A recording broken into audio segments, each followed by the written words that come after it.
Perkenalkan, nama saya Ina Nurliana. Saya dari akuntansi syariah 4A. Di sini saya akan menjelaskan anggaran produksi. Yang pertama ini, anggaran produksi ini adalah anggaran produksi, anggaran yang dinyatakan di dalam satuan fisik produk yang akan dihasilkan pada periode anggaran, yaitu sebesar kuantitas penjualan yang dianggarkan disesuaikan dengan perubahan kuantitas persediaan awal dan akhir periode yang dianggarkan. Selanjutnya itu ada anggaran produksi. Terdapat beberapa anggaran. Yang pertama itu ada anggaran bahan baku. Anggaran bahan baku ini adalah anggaran yang merencanakan secara lebih terperinci tentang penggunaan bahan baku untuk proses produksi selama periode yang akan datang. Yang kedua ini ada anggaran tenaga kerja langsung. Adalah anggaran yang merencanakan secara lebih terperinci tentang upah yang akan dibayarkan kepada para tenaga kerja langsung selama periode yang akan datang, yang di dalamnya meliputi anggaran jam kerja langsung dan anggaran biaya tenaga kerja langsung. Yang ketiga ini ada anggaran overhead pabrik.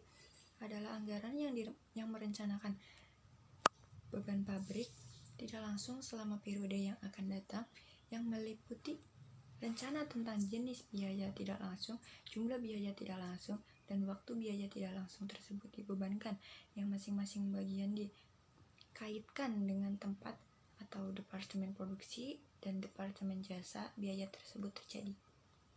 Selanjutnya ada anggaran produksi. Ini terdapat yang pertama itu ada volume penjualan ditambah volume persediaan barang akhir dikurangi volume persediaan barang awal sama dengan jumlah barang yang akan diproduksi.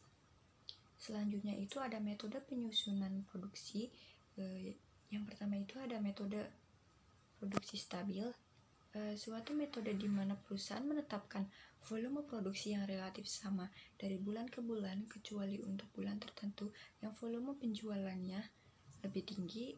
Metode ini mengakibatkan volume persediaan menjadi tidak stabil dari bulan ke bulan. Ilustrasi: sebuah perusahaan pada tahun 2016 merencanakan menjual produknya sebanyak 140 unit.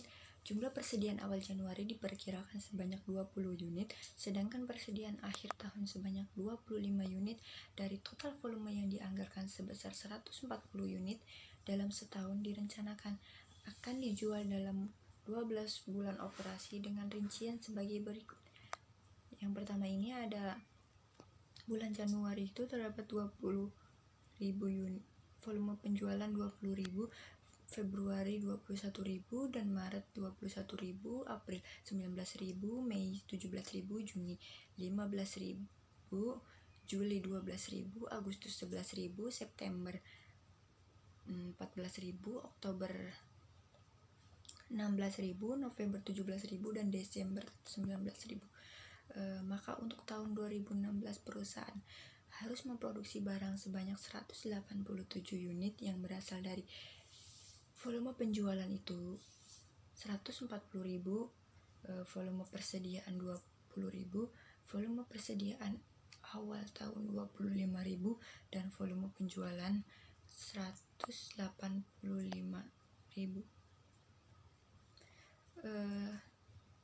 Jika perusahaan menetapkan akan menggunakan metode produksi stabil, maka untuk mempermudah membuat produksi stabil, menentukan rata-rata volume produksi 185.000 unit dibagi 12 bulan sama dengan itu 15.416.000,67 dibulatkan menjadi 15.000. Jika dikalikan 12 maka 15.000 dikali 12 jadi 180.000, sedangkan volume total 180.000 unit kurang 5.000 unit. Kekurangannya ditempatkan pada bulan yang volume penjualannya relatif lebih tinggi, yaitu Januari, Februari, Maret, November, Desember. 5.000 unit ini dibagi 5 bulan sama dengan 1.000 unit. Nah, 1.000 unit ini ditambahkan pada bulan-bulan tersebut. Baik, selanjutnya ada metode persediaan stabil. Metode persediaan stabil ini adalah metode produksi yang mana pihak perusahaan akan menetapkan volume persediaan yang relatif sama dari bulan ke bulannya, kecuali pada bulan tertentu volume ini akan mengakibatkan produksi menjadi tidak stabil setiap bulannya. Selanjutnya ada metode fleksibel. Metode fleksibel ini adalah metode yang menetapkan volume produksi yang berubah terus dari bulan ke bulan. Metode ini mengakibatkan volume persediaan dan volume produksi menjadi naik tidak stabil dari bulan ke bulannya. Selanjutnya ini ada fungsi anggaran produksi. Yang pertama ini dasar perencanaan proses produksi masa depan.